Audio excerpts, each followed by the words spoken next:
Olá, jovens! Tudo bem com vocês? Sejam muito bem-vindos a mais um episódio aqui. Estou aqui com os meus amigos Moisés Silva, Odilon Abraim. Eu sei que eu estava sumido, o integrante mais lindo desse, já tá tirando demais, desse grupo, mas era por um bom motivo. Bota teu dedo aí, mano. Estou de volta. Aqui, ó. Isso aqui é uma história por isso que ele tava parado. em off. Nos bastidores a gente sabe da história. Depois a gente conta pra vocês. No 28º episódio do nosso podcast, tá, né? Porque tá aqui hoje, não botou aqui. Esse moleque tem uma mente incrível, velho. Falaremos hoje sobre síndrome metabólica. Estou aqui com os meus amigos, co-hosts. Rapaz. Espero que hoje seja um papo muito legal, como sempre. Vai ser. E hoje a gente tem aqui, como sempre, também umas perguntas para nortear. Mas eu quero saber se meus amigos querem falar alguma coisa aqui antes da gente iniciar. Fala aí, Moisés. Método 3C. Nossa, compartilhe, curte e comenta. Lembrando que é muito importante que esse conteúdo ele seja espalhado para muita gente, pessoas possam se beneficiar desse conteúdo. Então, se você tem pessoas que precisam dessas informações, que vão crescer profissionalmente ou que vão mudar a sua vida ali com essas informações, por favor, compartilhe, comente e coloque também lá nos comentários algum conteúdo ou algum tema, né, que possa sugestão ser levado e a gente lê com muito carinho e a gente vê essa possibilidade de trazer também esse tema para cá. A gente tem o nosso secretário que responde as mensagens de vocês, secretário Moisés. Pode mandar lá que eu respondo essa parada. Parabéns, espera. Mano. Vamos ao tema, então, síndrome metabólica e exercício. Qual é a primeira pergunta? A primeira pergunta é, o que é síndrome metabólica? Eu não tenho dúvida que vocês já escutaram muito esse termo por aí, né? Síndrome metabólica, o que é? Eu tava até brincando, é uma síndrome que ocorre no metabolismo. Mas assim, vocês aí da educação física, da área da saúde de modo geral, já devem ter escutado. E aí hoje a gente vai conversar mais sobre isso, que é um tema importante.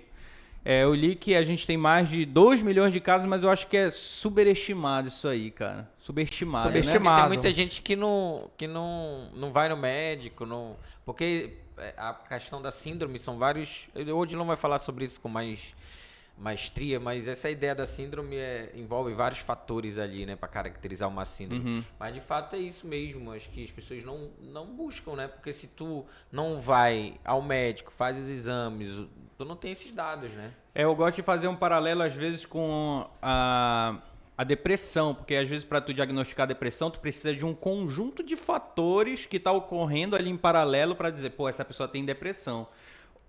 Até então, a gente, sem essa avaliação desses diferentes fatores, a gente fala que a pessoa tem ali uma...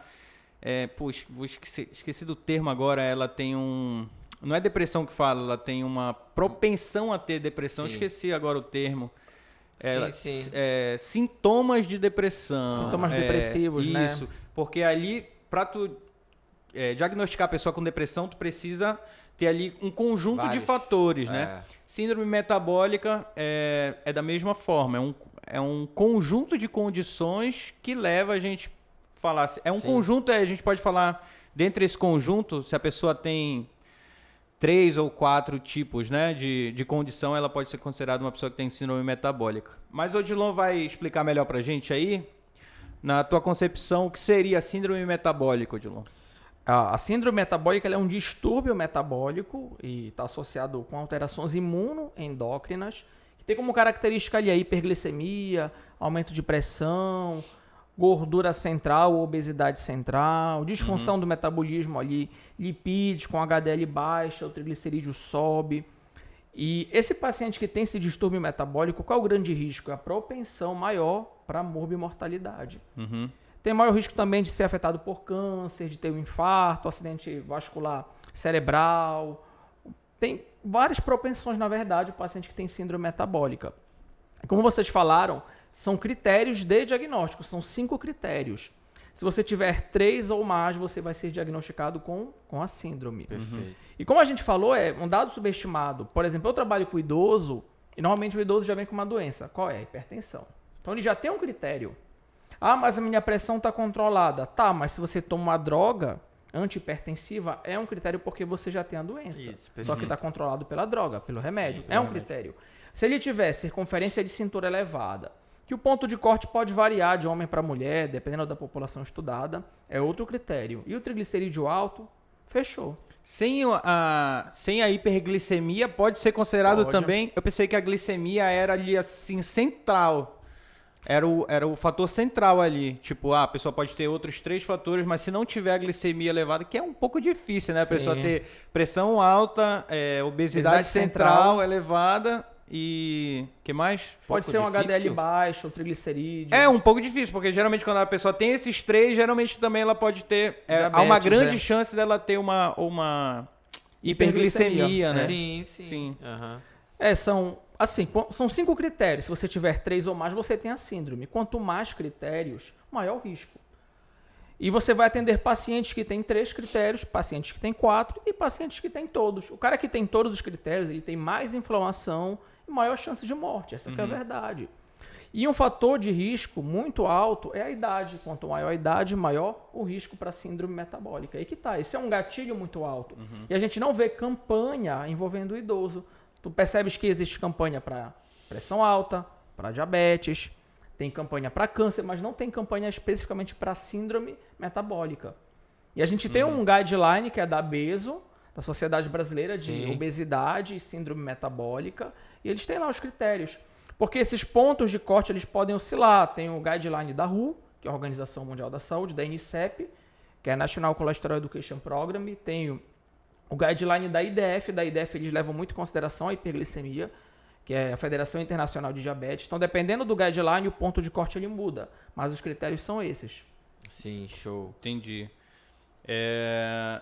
E tu já atendeu muita gente assim com síndrome metabólica? Já, a gente atende... Normalmente, se você trabalha com obesidade, você vai receber o paciente com síndrome metabólica. Tu também, Moisés? Cara, não. Tipo, não necessariamente diagnosticado, mas é um cara que, pô, tu vê que tem muita gordura visceral, hipertensão. Não, cara, assim, geralmente, dificilmente eu consegui encontrar os 3 juntos, né? O cara poderia estar com a circunferência elevada, mas não se manifestava ali a hipertensão ou a diabetes. O cara poderia ter diabetes, mas não tinha hipertensão. Então, eu dificilmente atendi alguém com características com síndrome metabólica. Eu geralmente é ali, ou uma doença ou outra, né? Eudilon, diabetes ou a pré-diabetes também já pode ser considerado um fator? Aí depende da guideline, porque tem guideline, que são as diretrizes que colocam passou de 100, já é um critério, e alguns colocam passou de 110, é um critério. Mas no geral, passou de 100 miligramas por decilitro a glicemia, o cara já tá mal. Mas aí o pré-diabetes... passou de 100, ele já é pré-diabético. Ele é pré-diabético. Sim. Até 125 é pré-diabético. Depois de 125 o cara já é... Isso para glicemia em jejum. Sim. Uma pessoa normal tem quanto de glicemia? Saudável? Menos de 100. 75, 80, esse seria o ideal. Porque às vezes o cara menos de 100, o cara tá com 99. Eu já recebi pacientes assim. Mas o meu, a última vez, mano, deu 96. Já tá ruim. Já tem que melhorar. 96. Porque assim, muda... É porque a gente pensa que é pouco, mas não é, né? Pra elevar, tipo, 20 ali já é muita coisa já, né? Agora é engraçado, né? Por exemplo, eu não sou nenhum doido da vida que não me cuido, né?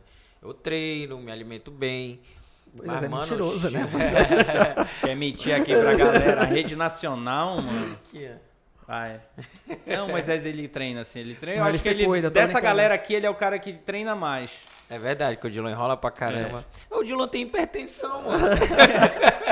O Pedro tem diabetes. Deus me livre. Mas assim, é engraçado, né? Como é a questão do metabolismo e a própria genética. A minha genética é fogo. Eu tenho histórico familiar de pessoas que morreram, meus tios morreram, alguns por diabetes, né? Influenciado diabetes, eu acho que é uma das piores coisas. Minha mãe tem diabetes, se trata por diabetes.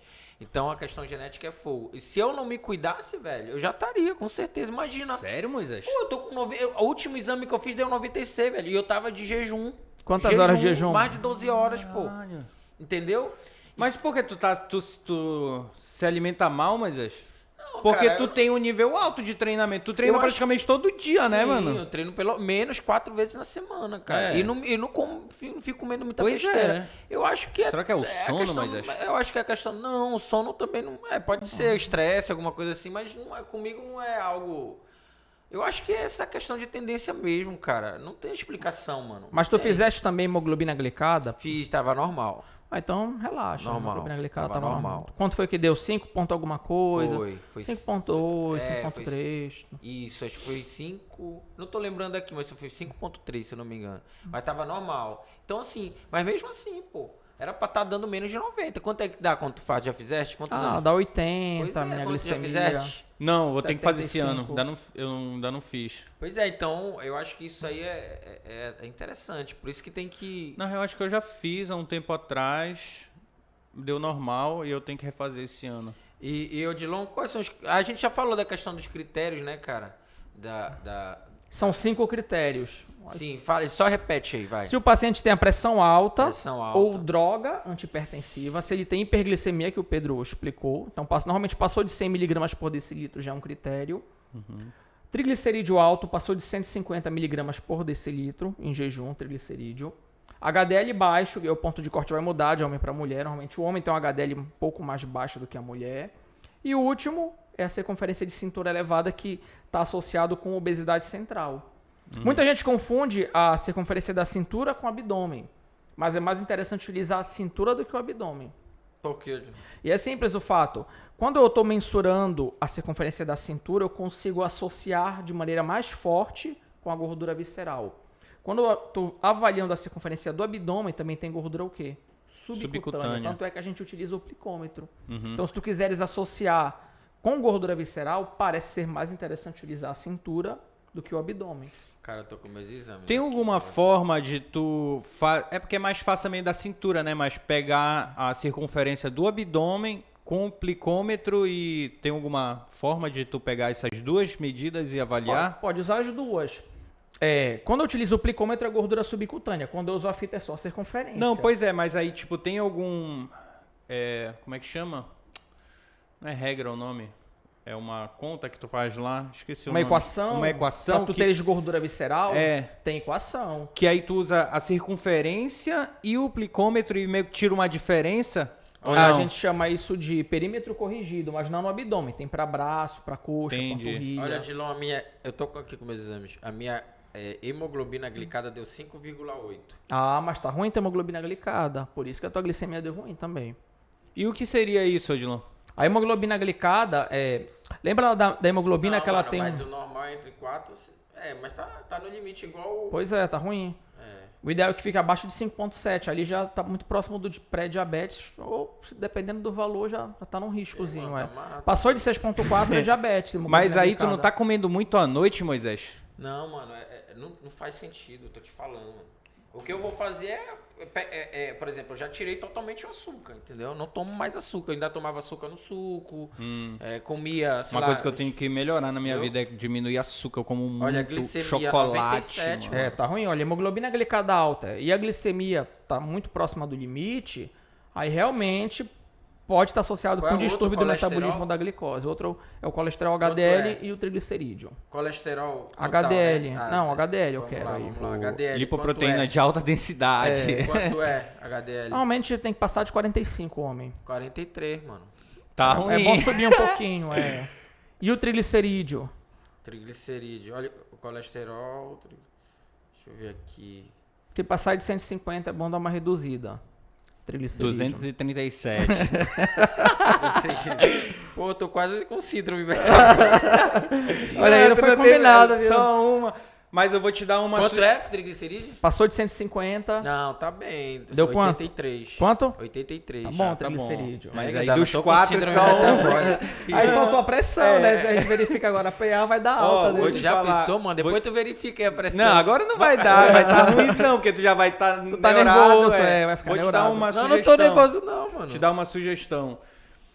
Tem que treinar mais no horário da tarde pra noite, Moisés. Tem vários estudos mostrando que pré-diabéticos e diabéticos, eles reduzem mais a glicemia de jejum do outro dia e melhora outros parâmetros que estão relacionados a pré-diabetes e diabetes quando eles treinam no final da tarde e à noite. Sim. Porque é o horário que o teu corpo consegue metabolizar menos esse açúcar. Tu tá treinando sempre muito de manhã. É o horário e tem estudo que já mostrou, inclusive eu vi através do David Bishop, do cara lá da Austrália, que tem algumas pessoas que treinam de manhã e aumenta a glicemia deles, em alguns casos.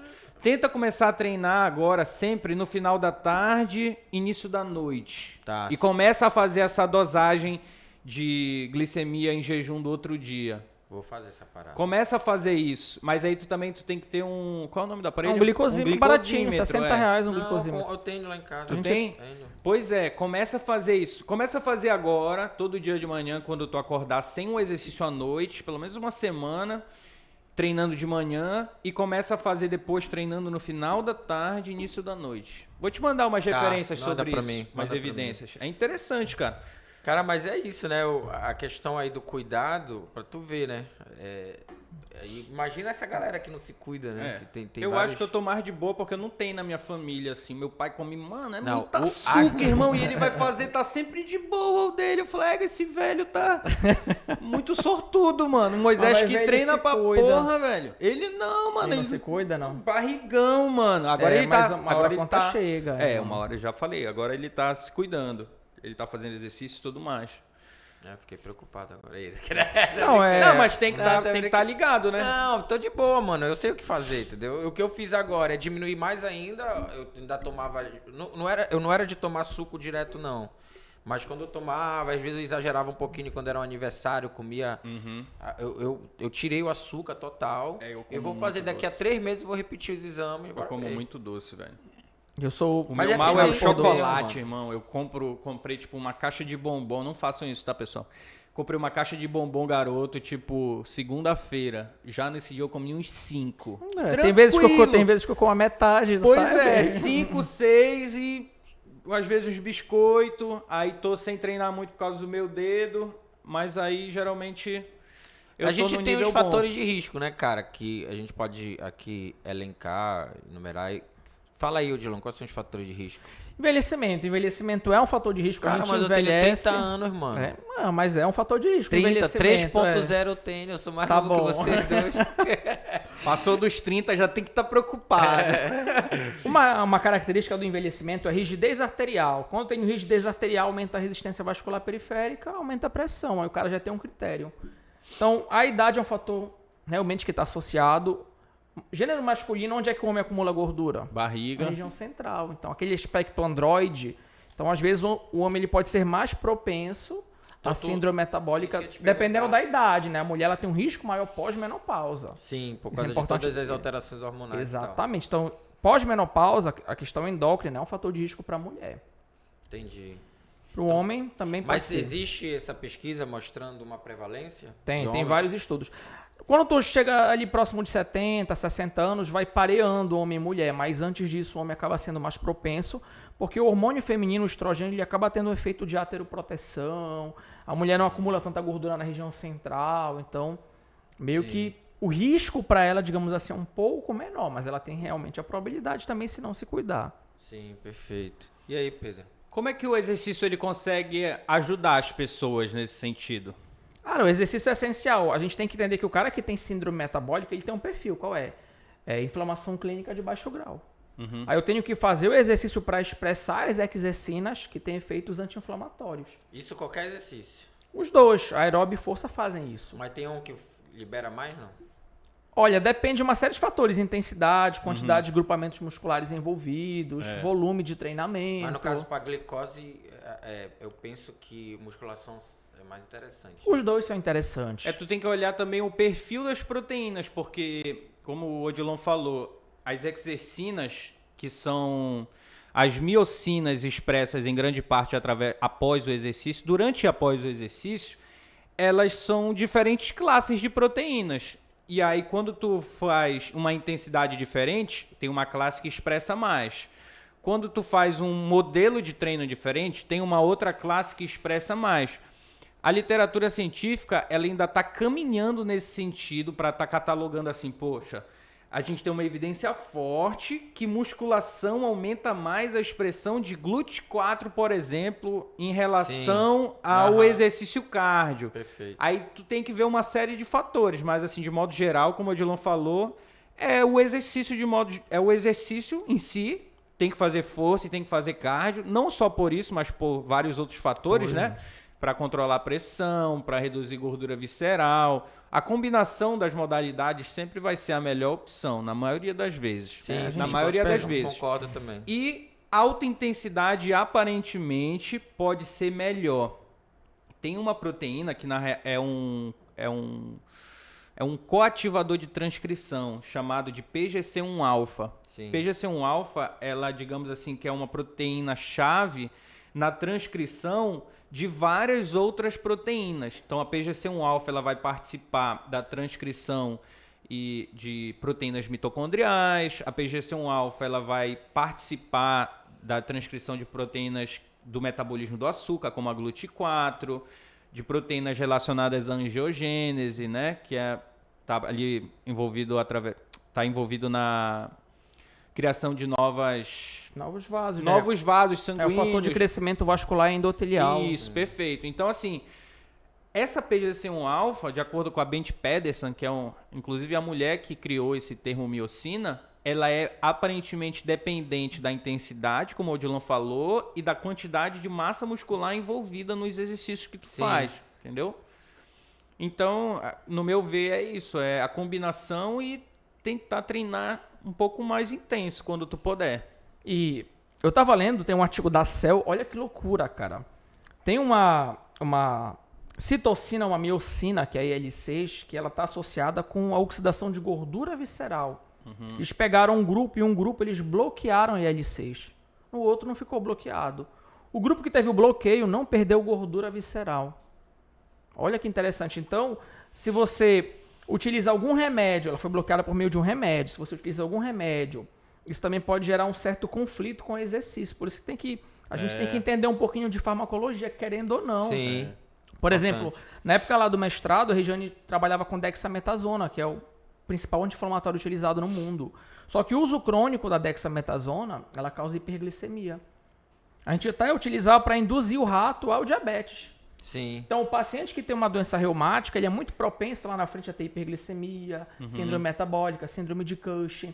Então, ele tem que começar a fazer o exercício antes. Sim. Porque o cara vai depender do remédio, não tem jeito. Sim, perfeito. Então, o exercício ele está atenuando o efeito colateral do remédio. Olha essa linha de pesquisa nova que existe agora. Sim, um outro exemplo nesse sentido é a metformina, que é um fármaco que ajuda pessoas a reduzir, eu não sei de fato a ação, mas são pessoas que têm pré-diabetes e diabetes que tomam. Tem estudos que mostram que ela reduz a produção de proteínas mitocondriais. Então, o cara vai lá melhorar ali o metabolismo do açúcar dele, mas ele acaba influenciando negativamente na produção de proteína mitocondrial. Mano, e mitocôndria é a base para uma série de adaptações positivas no teu corpo. Então, tem lá o grupo que toma metformina e faz exercício, e o grupo que só faz exercício sem tomar metformina, que não precisa tomar. A galera expressa muito menos proteínas mitocondriais quando toma essa metformina, né? Então tem que tomar cuidado. Se tu toma metformina, aí que tu tem que fazer exercício, meu amigo, porque senão tu vai se prejudicar de pior ainda, né? Excelente. Olha o pensamento, né? Se o cara toma metformina, dexametasona, aí que ele tem que realmente praticar o exercício. E também tem os exercícios que são mais interessantes para diminuir a gordura visceral, né? Na verdade, os exercícios mais intensos, né? Ele tem um impacto maior na gordura visceral em si. Eu acho que essa ideia de você escolher o melhor horário, o melhor exercício, ela é interessante, né, Odilon? Para que o efeito seja mais interessante ali no trabalho de melhorar essa condição da síndrome metabólica, né? Sim. Por isso que eu gosto de treinar em 2 horários. Às vezes o Odilon até me zoa, assim, não, eu gosto de ser efetivo. Mas dependendo do horário, tu vai ter uma melhor adaptação no teu corpo, cara. Aí vem na minha área, né? É porque tu gosta, né? Ele tem um perfil, né?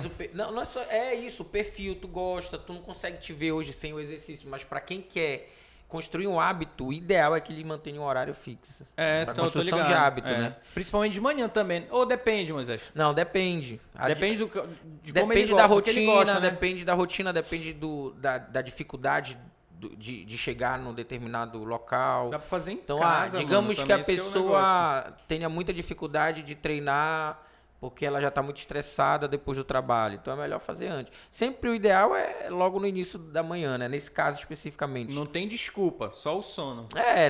Os problemas acordam depois e tal. Mas assim, a ideia é, para quem quer manter hábito, o ideal é sempre manter um horário fixo. Mas assim, isso depende de pessoa para pessoa, para ti não importa. Entendeu? Para tu treina de manhã, se não der, tu treina à tarde, à noite, de boa. Mas para muita gente isso pode ser um desafio. A gente tem que levar em consideração se a pessoa tem um horário fixo de trabalho. Porque o Pedrinho ele tem um horário flexível de trabalho, né? Então acaba sendo interessante para ele. Mas, por exemplo, eu tenho um amigo que é o Luan Azevedo. E o Luan Azevedo ele está fazendo doutorado lá na USP. E ele trabalha com hipertensão. E a hipertensão é um critério da síndrome metabólica. Olha a ideia dele, ele parcelou o exercício. Porque a gente sabe que o exercício causa hipotensão pós-exercício. Ao invés de o cara treinar só pela manhã, ele treina pela manhã e pela tarde. Sim. Então a pressão, ela tendeu, ela na verdade ficou mais baixa quando tu parcela o teu exercício para pessoas com hipertensão. Um pouquinho de manhã e um pouquinho à tarde. Mas isso foi o estudo dele ou ele botou nele, aplicou nele? Não, foi o estudo dele. Tá. Ele publicou esse estudo, já está publicado e está continuando agora essa linha de pesquisa de fracionar. Faz sentido. Só que eu falei para ele, pô, Luan, eu entendo, é legal, mas não é aplicável para todo mundo. É isso que eu ia falar.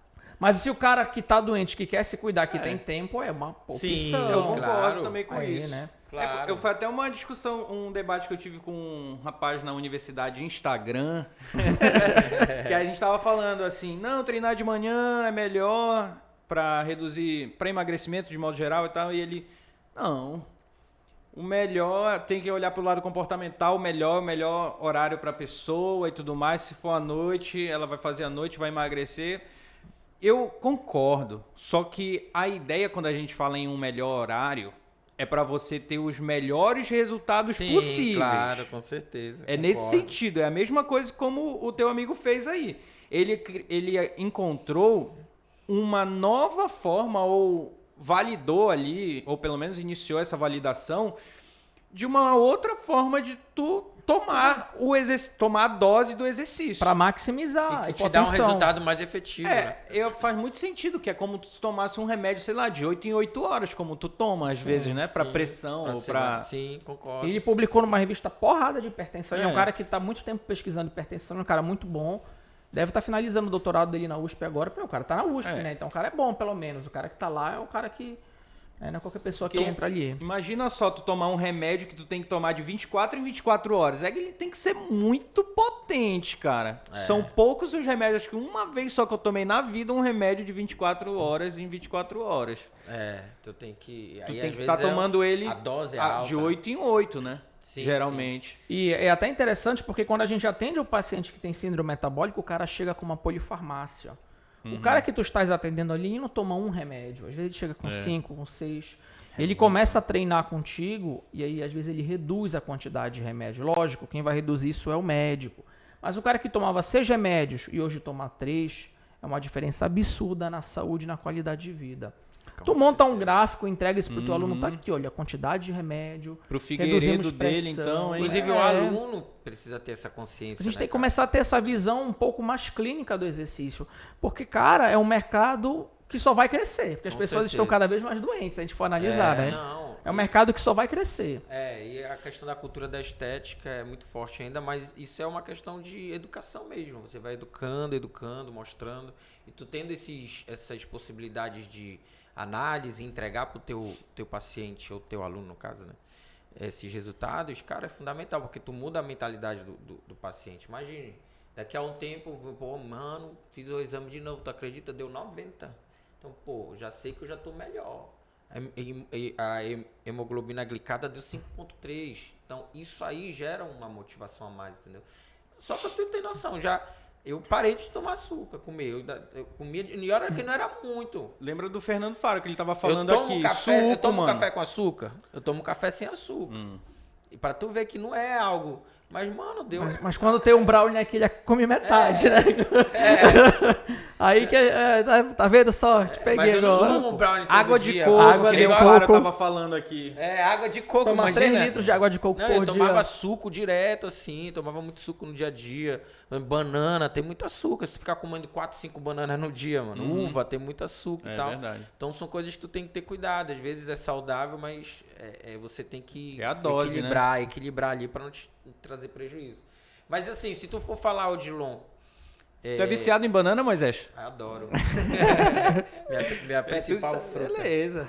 E, Odilon, se tu fosse indicar o exercício, o que tu indicaria, assim, pra galera que tá Pro nessa? paciente que tem síndrome metabólica, cara, tem que fazer o treinamento combinado, porque ele consegue maximizar as adaptações dos 2 exercícios. Então, essa seria a base. Fazer o treinamento de força e o treinamento de endurance. Essa seria a minha Tu recomendação. indicaria que a pessoa treinasse todo dia, 3 vezes na semana, 4 vezes? Aí vai depender muito do estágio inicial, né? Se ela for muito sedentária, eu recomendaria iniciar 3 vezes por semana, em dias alternados. Depois a gente vai ajustando esse volume para que ela consiga se aclimatar ao estímulo. Cara, eu sei que... Eu tô falando aqui já numa questão de opinião, tá? Sim. Eu sei que... Mas eu acho legal, cara, o cara começar a treinar todo dia, sabe? Eu acho que é Também saudável, acho legal. É legal, assim, claro, a gente sempre tem que analisar a questão do perfil, questão do tempo. Articulação dele também, né? Mas, cara, eu acho um hábito saudável. Mano. É um hábito Você tá saudável. de segunda a sexta ou segunda a sábado treinando. Uma coisa que eu coloquei hoje na minha rotina é assim, domingo é um dia que eu acordo cedo e vou correr. Entendeu? De boa, tô ali correndo. Inclusive, vamos voltar a correr. Mas já corri com o Pedro. Só que tem que correr à noite, mas O problema do Pedro é que ele não consegue correr no mesmo ritmo. Coitado. Vamos correr à noite, que aí que tu vai ficar pra trás mesmo, mano. A gente correu de manhã. Mas aí tem uma coisa também, olha. Quando eu falo de exercício, a pessoa pode treinar hoje e amanhã fazer uma caminhada, cara, que é uma atividade física. É a mesma pronto, entendeu? Perfeito. Mas falando de exercício, pelo menos 3 vezes para iniciar, quem tem síndrome metabólica. Por exemplo, eu tava em Brasília, eu tava andando de bicicleta lá, pra mim aquilo é uma atividade física. Perfeito. Aí quando, no outro dia que foram subidas, aí já foi uma coisa mais punk, eu cansei, uma escala de 0 a 10 ficou em 7, em 8, aí já foi um exercício. Mas o que, uma trilha? Quase que uma trilha, ela é cheia de subida, meu irmão. Bicicleta mesmo. Bicicleta mesmo. Mas no primeiro dia que só foi descida, só passeando no parque, foi uma atividade pra mim. Agora no outro dia foi punk, aí foi um exercício. Então, tu pode treinar num dia e fazer uma atividade física que você gosta no outro. Uma caminhada, pedalar com o filho, nadar um pouquinho ali numa piscina, uma coisa suave, nada te impede. Eu também recomendaria isso. E é saudável, e é um hábito bom, uma coisa que vai te trazer... Melhor do que tu ficar, sei lá, mano, só deitado assistindo. Quantos deitado, passos vendo tu dá no televisão. dia a dia aí, Moisés? Abre aí o teu celular, bora ver. Mas eu não tenho esse aplicativo. Tem, todos têm. Coloca saúde aí. Escreve aí no teu buscar, saúde. Vamos ver. Vai aparecer esse coração aqui, ó. Saúde. Tá, mas não tá... Daí. Ele tá... Tá atualizado. Não, já vai aí, ó. Bora ver. Quantos passos? Bora ver se o Moisés ele é um cara ativo. Não vai ser só, ele vai ali na Mano, esquina, eu vai dou comprar aula eu dou aula de personal pra caramba, mano. Não, bora comparar aqui vocês dois. Tá, Bora lá. vê aí, Pedro, teu. 4.000 passos. Hoje? Só hoje? Só hoje. Bacana. Tá pouco hoje. Ah, tá bom. Mas tu fizeste exercício hoje? Não. Não. Vou mostrar. Moisés, 30 passos. Peraí que eu vou mudar Não o esconde nome. aí, não. Não, eu vou mudar o Ele nome tá, aqui ele que tá com a película aí, ó. Película antifurto. Olha, a minha média de passos semana passada foi 7.200. Tinha até uma campanha no próprio Selafisc, naquele Essa congresso semana que tá tem. 5.200 e alguma Todo coisa. passo conta, né? Que eles estavam estimulando o nível de atividade física. Faz diferença.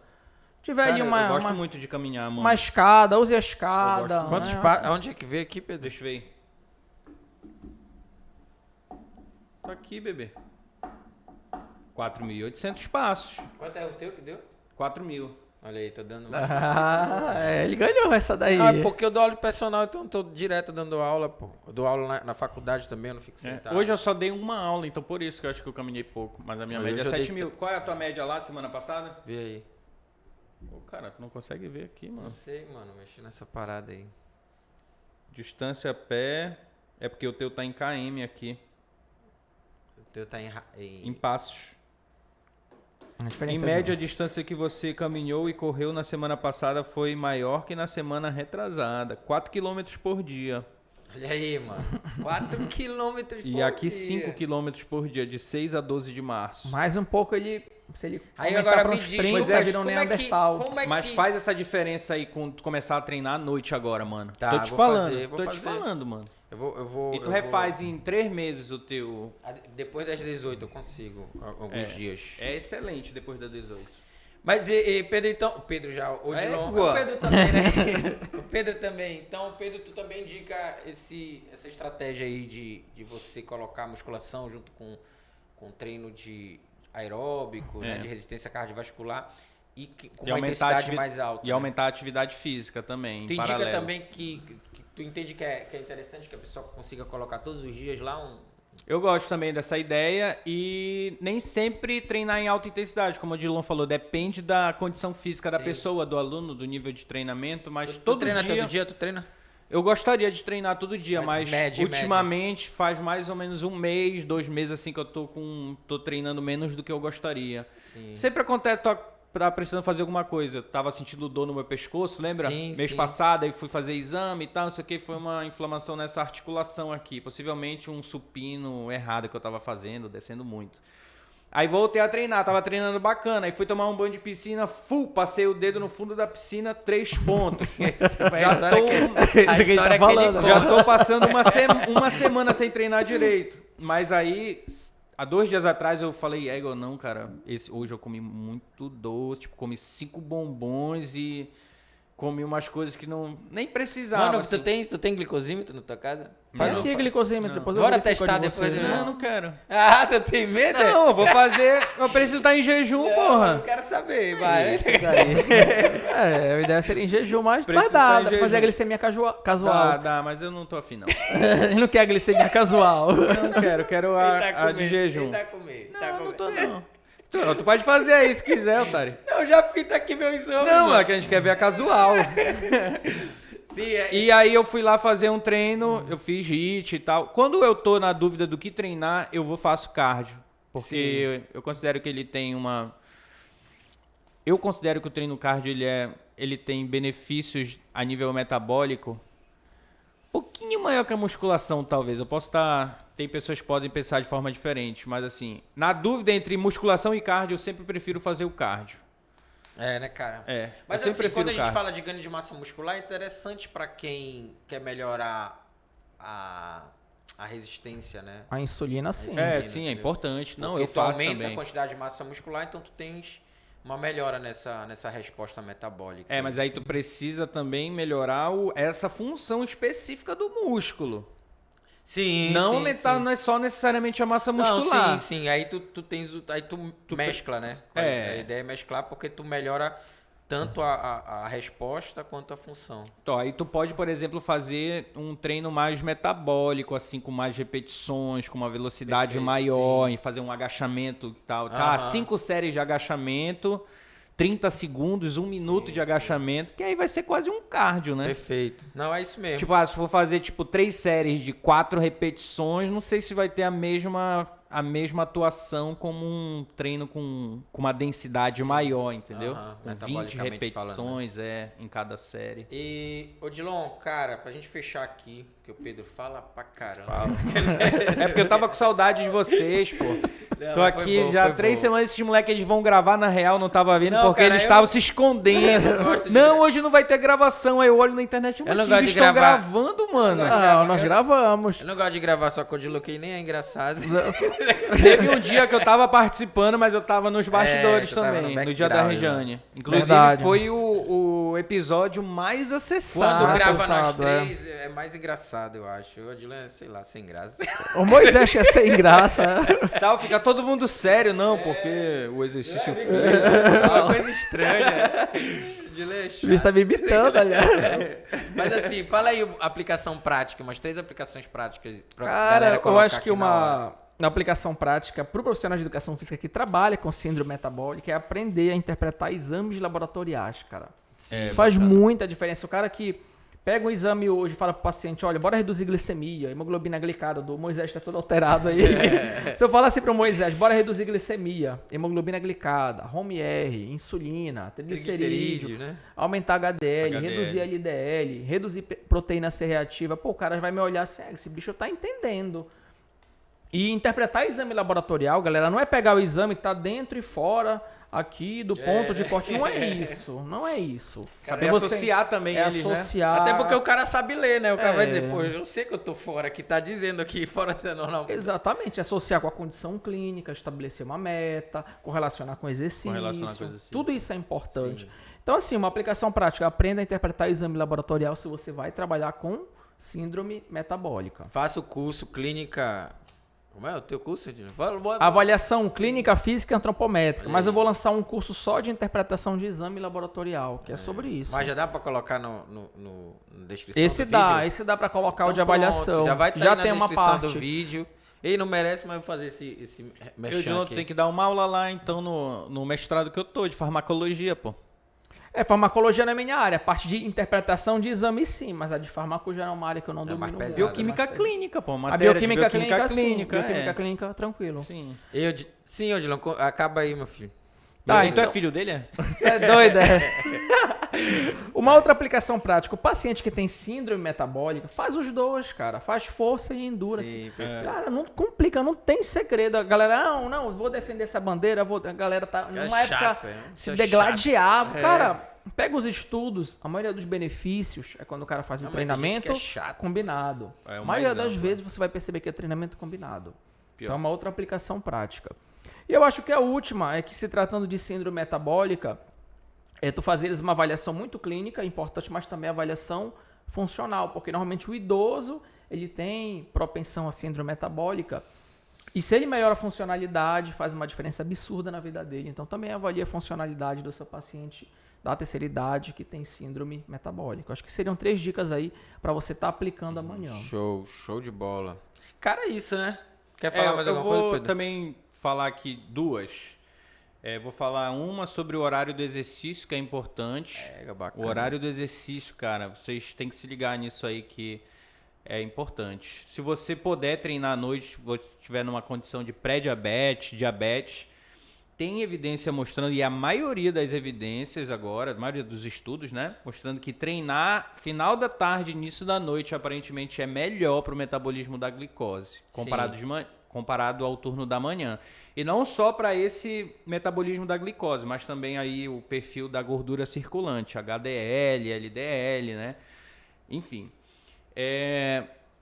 Eu poderia falar também sobre cuidar da sua alimentação, porque também o horário que tu se alimenta, ele pode influenciar nesse perfil do metabolismo da glicose.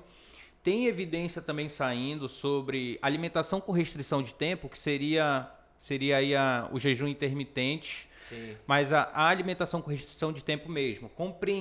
Só o fato de tu compreender a tua alimentação entre a manhã e o final da tarde, pelo menos para as pessoas pré-diabéticas, hipertensas, pode já surtir um efeito positivo quando comparado às pessoas que comem de forma normal, contínua, assim, né? Contínua, né? Contínua, isso, sem interrupções. Sem interrupções. Come normal, de manhã até a noite que vai dormir. E às vezes come até muito à noite antes de dormir. Sim. Então, controlar também a alimentação é fundamental. Cara, eu vou falar 2 aqui, já que o Pedro falou, então eu vou falar. Primeiro, eu vou falar comportamental, que é a minha área. Primeiro é você melhorar o teu sono, importante. Com certeza, cara. Então, muito importante é necessário que você ali coloque... Eu vou colocar a quantidade de horas, porque até para saber se a tua qualidade de sono... Pelo menos o básico, né? Que é o básico ali de 7 a 8 horas. Para saber se a tua qualidade de sono é adequada, você precisa ir a um médico para verificar isso. E a outra, cara, eu esqueci. A gente tem um episódio do sono, se vocês quiserem tem um episódio se aprofundar. Do sono, eu tinha 2 aqui. Pode ser o estresse, né? Cara? O estresse é esse meu. O estresse, mano, porque o estresse mexe diretamente com o metabolismo da glicose. Entendeu? Então, assim... Tem a ver com a... Como é o nome da proteína lá? O cortisol? Ou não? Tem relação com o cortisol? Tem a ver com cortisol, mas tem a ver diretamente mesmo com o metabolismo da glicose. Você tem uma alteração. Por exemplo, tu pode fazer o exame se tu tiver muito estressado, a tua glicose pode dar alterada só nisso, entendeu? Por causa do teu estresse. E alguns exames também, se tu for... Não, depois eu falo sobre isso. Porque eu ia falar sobre a questão do exercício de alta intensidade. Uma vez uma aluna minha foi treinar, fez exercício de alta intensidade e foi fazer o exame. Alguns parâmetros devem dar alterados, provavelmente. Mas assim, esses dois, tá, pessoal? Então é importante isso que o Odilon falou, o Pedro, mas lembrando que tudo tem a ver com mudança de hábito, né? É um conjunto, né? Um conjunto de fatores. Um conjunto de fatores. Então você ajustando tudo isso, você consegue... Tudo isso não nem é tanta coisa. Pode até assim, falar... Né? É um pouco de coisa, né?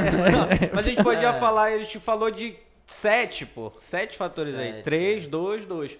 A gente podia também falar de suplementação aí também, né? Que tem umas suplementações que influenciam ajudam, positivamente. Né, ajudam. Tipo, coenzima Q10, creatina, de alguma forma vai ajudar em paralelo ali. Sim. Mas é isso. Fechamos? Fechamos. Odilon foi... né? Valeu, galera. Então, não esqueçam, hein? Curtir, compartilhar e comentar. Até o próximo episódio. Abraço. Tchau, Valeu, tchau. pessoal. É nóis.